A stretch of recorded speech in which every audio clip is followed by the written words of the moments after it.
বুধবার ২৬শে জুন আন্তর্জাতিক মাদক বিরোধী দিবস। সমাজকে নেশামুক্ত গড়ে তুলতে ১৯৮৯ সালে ২৬শে জুন দিনটিকে আন্তর্জাতিক মাদক বিরোধী দিবস পালন করা হয়ে থাকে। এদিন বিভিন্ন ধরনের সচেতনতামূলক কর্মসূচি গ্রহণ করা হয় সরকারি কিংবা বেসরকারি উদ্যোগে।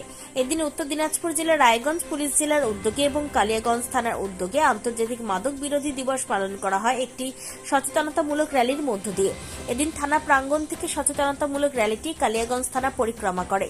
এদিনের সচেতনতামূলক র্যালিতে উপস্থিত ছিলেন আইসি দেবব্রত মুখার্জি, জেলা পরিষদের কর্মাধ্যক্ষ নিতাই বৈশ্য, জেলা পরিষদের সদস্য রামদেব সাহানি, ট্রাফিক ওসি সুপ্রিয় বসাক সহ বিভিন্ন বিদ্যালয়ের ছাত্রছাত্রী, বিভিন্ন স্বেচ্ছাসেবী সংগঠন ও এনসিসি ইউনিট।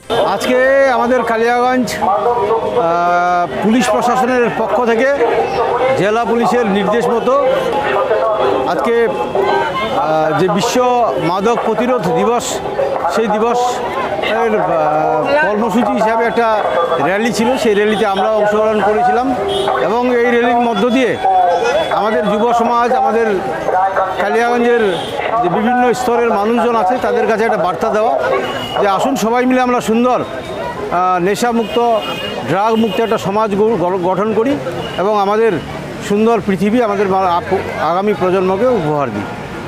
নিজস্ব সংবাদদাতা, খবর কালিয়াগঞ্জ।